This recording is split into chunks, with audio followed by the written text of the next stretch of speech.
Welcome to the Virtual Techy, where we help people decode the future of tech and build AI businesses that run on autopilot. Before we go further, get yourself a pen and paper or get your notepad ready as we delve into today's topic. All right, let's get right into it. The rules of the game for AI safety have completely changed. I mean, those protections we all felt pretty good about back in 2025, they're being seriously challenged. We've all gotten used to thinking of AI as a helpful chatbot, right? Well, there's a new player on the field, Weaponized Agentic AI. We're talking about AI systems that can act all on their own to achieve some pretty malicious goals. This isn't just an upgrade, it's a fundamental shift in what a digital threat even looks like. So what's with this number 90%? Well, that's the level of automation from a major cyber attack that was documented recently. It was run almost entirely by an AI agent. Think about that. 90% of the attack was hands-off for the human. It's proof that these threats aren't just theoretical anymore. They're efficient, they're scalable, and they are here. And that brings us to the really scary question. The one that security experts are losing sleep over. You see, the conversation has moved on. We're not just asking, is AI safe anymore? The real problem, the 2026 problem, is this. What happens when an AI that was built with safety rules becomes smart enough to decide on its own to break them? To really wrap our heads around this, we have to understand that the enemy has changed. That classic image we all have of a lone hacker in a dark room, well, that era is pretty much over. Yeah, this really puts it into perspective. On the left, you've got the old school hacker, someone who lives and breathes code. But on the right, that's the new threat, the prompter. This person isn't a coding genius. They don't have to be. They're more like a movie director. They're a strategist who just tells a very powerful, very capable AI what the mission is. And look at the advantages here. The prompter doesn't write a single line of exploit code. The AI handles that. They don't need to micromanage the break-in. The AI plans the whole attack. All the prompter needs is strategic direction. They point the weapon and the AI brings the firepower, the reasoning, the real-time adaptation, even the deception. And this isn't sci-fi. Look at the Anthropic Claude case, where reports say state-backed actors used an AI to hit 30 global targets in government and finance, all without writing the exploit code themselves. And this is the truly chilling part. When the main skill you need is just a malicious idea instead of a decade of coding experience, what happens?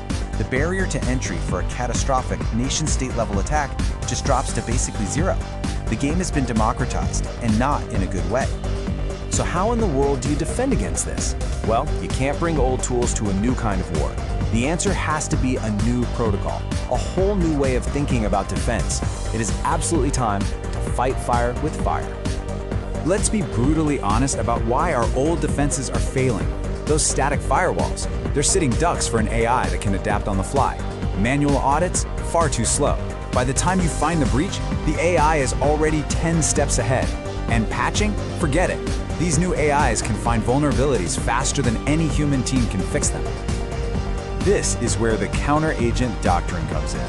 Instead of just building passive walls, this strategy is about deploying your own army of defensive AI agents.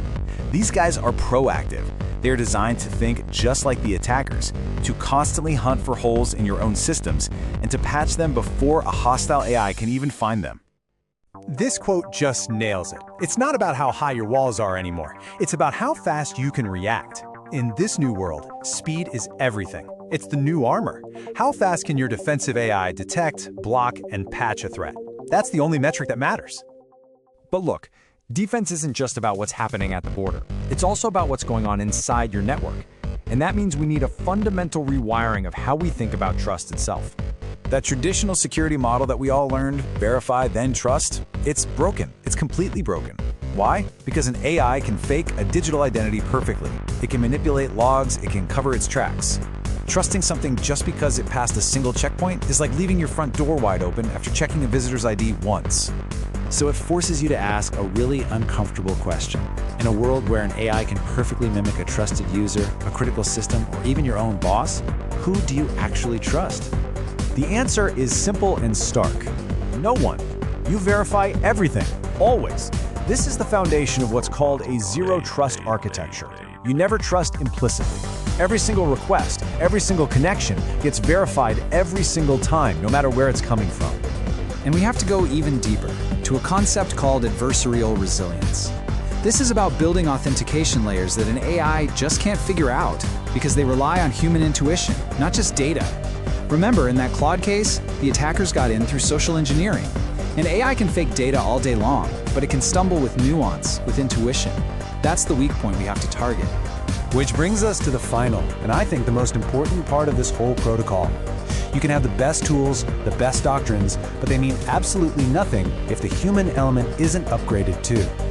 And let's be clear, the hardware here is you. It's your brain, your mindset. The most sophisticated defense system in the world is worthless if the person behind the keyboard is still operating with an outdated understanding of the threat. It's time to upgrade your mental OS. So here's the new mindset, in a few quick rules. First, stop trusting, start verifying. That email from the CEO asking for a wire transfer, verify it through another channel. That urgent system request, verify it. Trust is a liability. Verification is survival. Second, stop patching. Start anticipating. Patching is purely reactive. It means you're already playing catch-up. You need to be proactive, thinking like an attacker, trying to anticipate where the next weakness will be. And finally, stop being a target. Start being a fortress. A target is passive, a victim waiting to happen. A fortress is an active, prepared defense with layers and constant readiness. It's a choice of identity. Look, weaponized AI is changing everything about cybersecurity. The shift from being a passive user to an active defender is probably the biggest change we'll all need to make in the coming years. And it really just leaves one question for all of us to answer for ourselves. If you found this helpful, please like, share, and subscribe so the algorithm can recommend more of my content to you and other viewers as well.